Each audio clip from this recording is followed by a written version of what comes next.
Scorpios. Love's going to be important in April also because we have the Sun and Venus moving into your 7th house of partnerships and relationships. So new love can be on the table, deepening love can be on the table, real love, soulmates, true connectedness, because remember, Venus is there too. And when you set the stage at the beginning of the month with all these planets in your 6th house, at the second half of the month, could be a beautiful, beautiful time for love and romance. Going back to basics this month, I'm laying these cards facing you.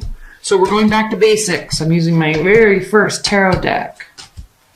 The OG. Here's the 9 of Pentacles. We have the 10 of Pentacles. We have the 9 of Cups. We have the 3 of Pentacles. All right? You've got great things that could be happening this month.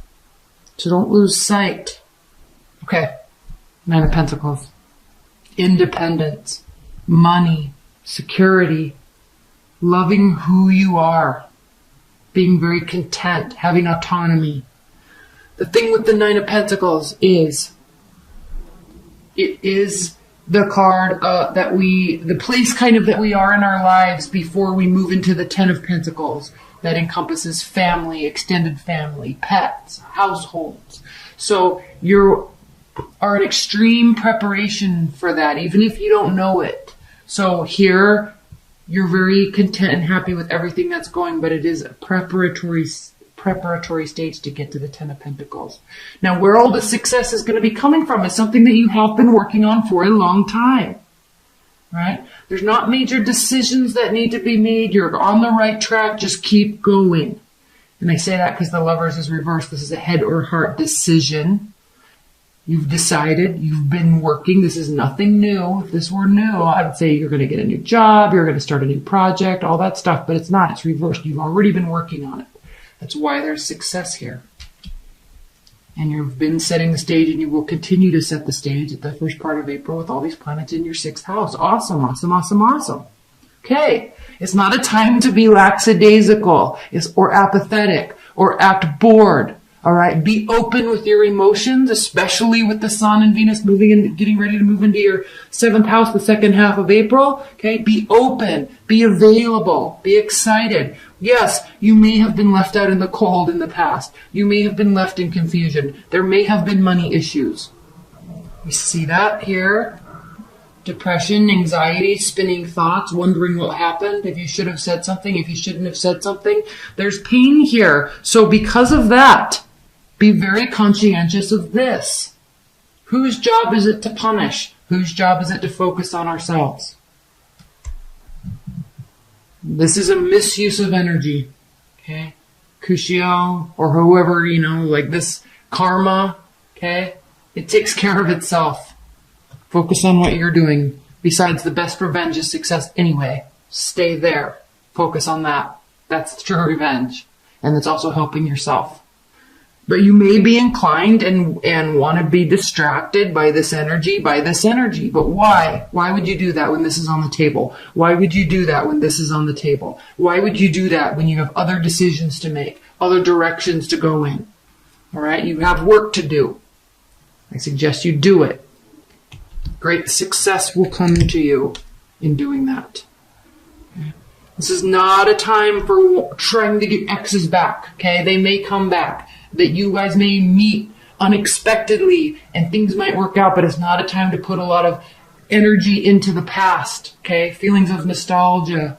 That's what this is. That's what, when these two cards are here and we have the 6 of Cups in their vicinity, right? It means you're focusing on what was instead of what could be.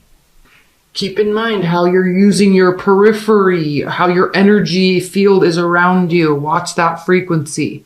Super important this month, okay? It is a time for socializing and celebrating, okay? Not too much. There could be regrets that come along with it if there's too much of this going on, but definitely be open to meeting people. And I'm kind of focusing on love because this stuff is moving into your 7th house. So there can be a lot of security there, okay? We'll talk about this in a second. I'm going to pull a lot of clarifiers in the extended reading, so be on the lookout for that. But, be open and available and socialize, but don't do it so much that you're going to have regrets or that you spend money that you don't have. Okay? Focus on the goal, what you're trying to do. That's the most important thing. Kind of the same message for Libras, actually. I just did their reading too. So this is a month for setting the stage. Queen of Cups. Here you are. Okay? Queen of Cups is very much loyal, very loyal. Scorpios are very, very loyal when they're in a trustworthy situation. It's an amazing quality. Many signs don't have it. You also love wholeheartedly. You're very kind. You're usually very open unless people cross you, right? Okay. I just wanted to see what's next. Oh, what a surprise. Celebration. So keep this warmth about you. It's not about this. It's about loyalty, trust, caring. You care. Now, the Queen of Cups can be known as kind of the drama queen. Yeah, she can be. But never underestimate her reasons for acting that way. Your reasons for acting that way, right? It's because you care so much. You love teamwork. You love working with people. They trust you. Okay? When you're being trustworthy, when they're being trustworthy, it can be very fruitful. There can always be moments when there's a lot going on, or you're juggling two people, or you just met somebody and you're trying to get something started and you're searching for stability and structure. As organization, large-scale organizations, this can be seeking counseling from an expert, looking towards mentors. Okay, it's also the marriage card. So, and you know, it's funny when you hear people tell stories about how they met or when they moved in together or, you know, right when they were getting married. There's a lot of unrest and uncertainty. Like life kind of seems, they always have those stories of life was so crazy and this happened and my house flooded and then he lost his job or she lost her job or she was transitioning here. Or there's always this like amount of chaos that goes on right before things get in sync. So look for those synchronicities and don't get too stressed out if you're feeling kind of out of whack at some points during the month, especially when you're setting the stage by really implementing like health regimens, schedules at work, and you're really trying hard to stay on task and do what you're trying to do. Focus on that. You know, when we're making those adjustments in a preparatory manner, okay, there's imbalance. It can feel imbalanced for a while. That's why this water is very wavy here and the ships are all over the place. It's like, I can't handle this. There's too much going on, right? So you're preparing for this though. You're getting ready for this. You're searching for this. You're wanting this. You're trying to get here. So be open to it. Don't get stuck in the past. There's a reason why these cards are dark. There's a reason why the tower is dark. Okay? There's a dark place in frustration, the dark place in seeking revenge or feeling hurt or sad. It's dark, right? So, but we can choose to stay. The thing with this card, there's roses on her bedspread, but she's covering her eyes. She's choosing not to see the beauty there. She's just choosing to be stuck in her head with her spinning thoughts and her anxiety and frustration. These people, they're choosing to stay outside in the cold. Yeah, they're together, but they're doing each other a disservice. They could easily allow each other and bring each other into, I always call this a church, but it could just be a building filled with warm people and security and money, right? Like there's a choice here.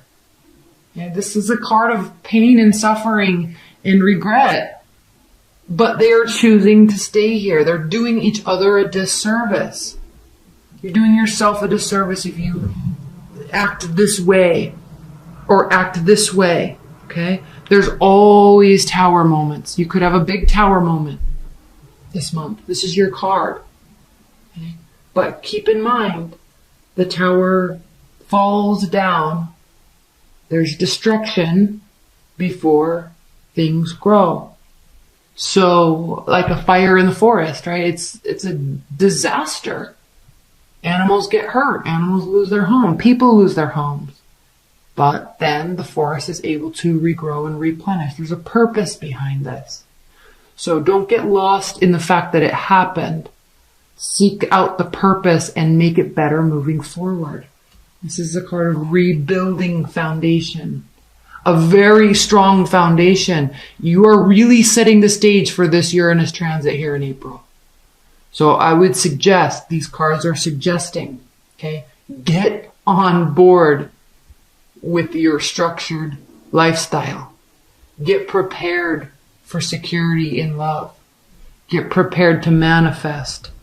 And don't lose sight of what you really love and the unification of what you're doing with people, despite how they're acting. Right?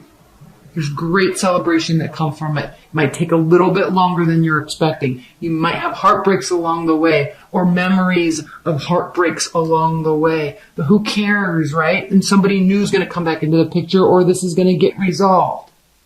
It's ever fun to go through this, but we have patience. We stay focused on what we're trying to do, something we can celebrate, and things work out. It's part of karma. Okay, I'm going to pull a couple clarifiers. You're tired, okay?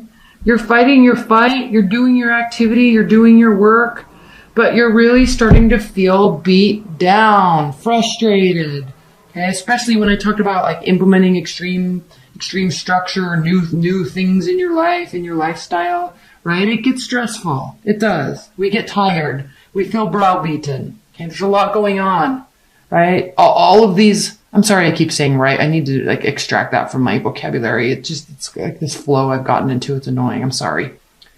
But these wands are action. They're bearing fruit. They're growing something. It's small, but there's a lot of positivity and optimism here. So keep going, keep going, keep going. It gets daunting. We get tired, but it is bearing fruit. Keep going. Okay, don't get caught up in all the what ifs, shoulda, woulda, couldas. Keep going. You're feeling left out in the cold because somebody might be coming and going. It could be a fire sign. This is the card of Sagittarius, but it's temporary energy. It's very exciting. It's very hyper. Okay, they love doing new things, going here, meeting people, doing this. Sagittarius is the oh crap, I can't remember the name of it. I've been talking all day. What is that? Half horse, half human? I don't know what it's called, but that sign is the Sagittarius. They are explorers. Fierce energy, endless amounts of energy. But okay, when we want them to stay and they don't, we get hurt. We try to make them stay. They don't. Okay? They come back, they leave. They come back, they leave. Right? Always looking, perfect and glorious. Don't let yourself be left out in the cold, or don't leave them out in the cold. Right? They want to go, let them go. Peace out. Peace out. The Tower. Let's clarify the Tower. Please clarify the Tower for Scorpios. I'm going to clarify this Knight of Wands too in the extended. We need more, why do they keep coming and going? Something that you really wanted to be successful is just not going to be successful. Not right now. And it could be that there was a lot of hope and excitement about the stability with this person potentially. Could be another water sign also. But here's the thing. Who cares? Okay. You're building something that is going to be glorious. Your life, your work, love will come. Don't focus on love lost, and don't take it personally, because new love comes, and then we see all the reasons why the old loves didn't work. We see it, we know.